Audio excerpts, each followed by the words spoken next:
The Times Square shooter, Venezuelan.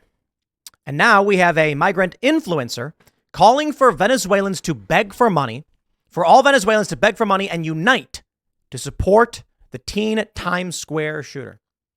It's right here in front of you, my friends. Take a look at this from Bloomberg. Venezuela's violent deaths fall to 22-year low on migration. Why? Bad people from Venezuela are coming to the United States. And then when they commit crimes, they rally together to defend the criminal activities.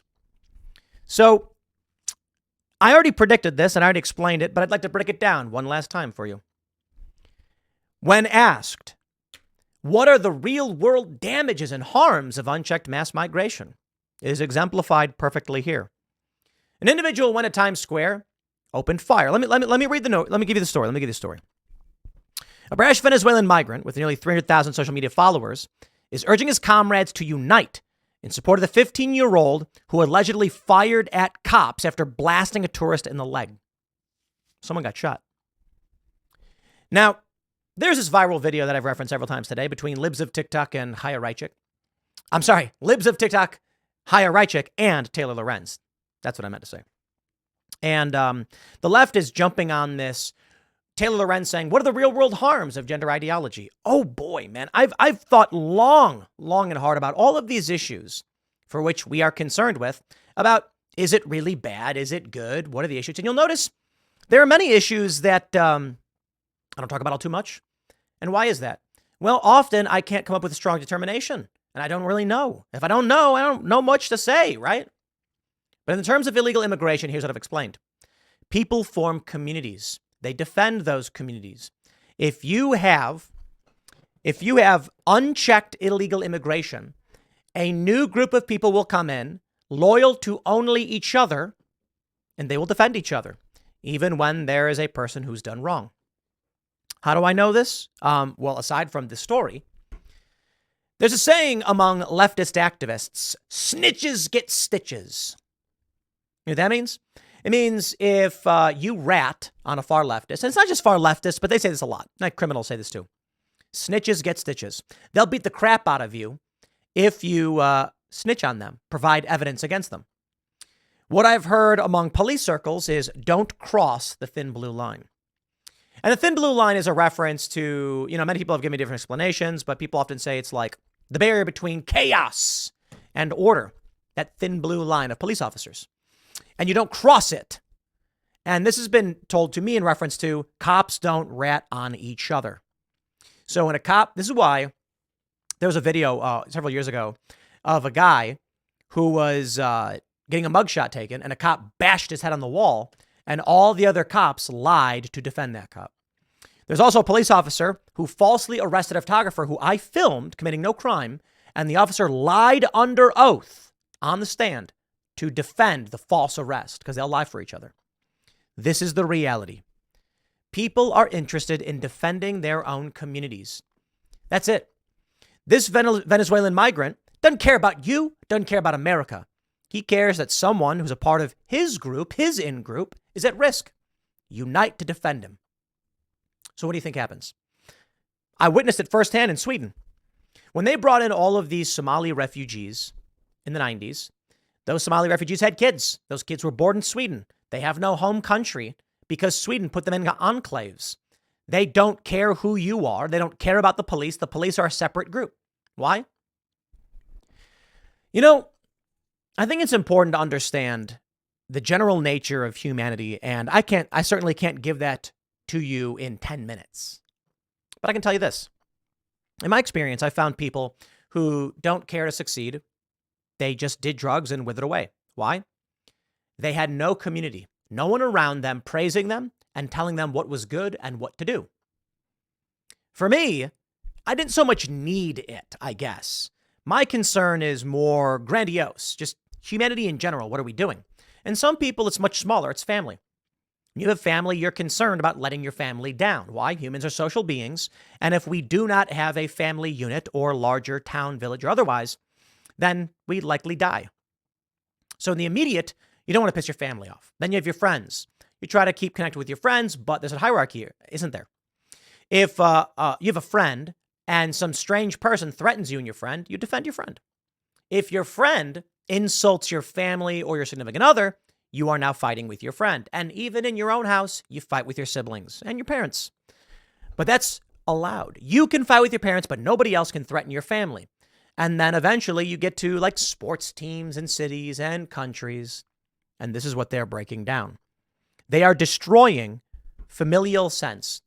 And so now, with a large mass influx of non-citizens, they will not have allegiance to the American community. What does that mean? It means when war is about to happen, they're going to say, I don't care what happens to this country. I'll take what I can get. For those of us that are born in a city, we care about the city. You know, for those of you born in Chicago, I don't see y'all out here complaining about the crimes of Dubuque, Iowa. Some maybe because you just go back and forth, but for the most part, you're like, I don't even know what's going on there. You're going to talk about New Orleans? You're like, I don't live there. I have no idea what's happening. Well, of course you don't care. You don't know. But why don't you know? Because you don't want to know. You don't care to know. And that's not a dig. It's just not relevant to your day-to-day life. So when you hear about a shooting in Chicago, you're not complaining about New Orleans. That's the reality. When an illegal immigrant comes to this country and he brings a gun, he doesn't care about the cops. The cops have nothing to do with him. The only thing he cares about is whether or not the people in his sphere and in his circle will defend, protect, and care about him. So as he's walking down the streets, he does not see a fellow American. He does not see a fellow human. He sees strangers. No, he sees Americans, and he's Venezuelan. And so this Venezuelan influencer is, of course, going to raise money to defend him because they're part of the same group, despite the fact they're not from this country. Think about where that goes, where that will go politically. So as I've explained it, it's actually quite simple. You have a house. One day a guy knocks on the door and says, help, I need a place to live. I am helpless. And you say, you know what? You know, you're a guy from my neighborhood. I know you. I see you at church. Let me give you a bedroom in my house. And he agrees to pay some rent. And he moves in. You then decide we're going to vote, on how we handle things in the house. And you say, what should we get for lunch? And he says, I want cheeseburgers. You say, I want hot dogs. And then he goes, okay, well, fine. We'll flip a coin for it. We'll take turns. One day, another person knocks on the door and a third person wants to come in the house. And now instead of you're saying, I don't know about this. Look, I let you in. I don't know if we can handle more than another person. And he says, oh, come on. And he convinces you agree.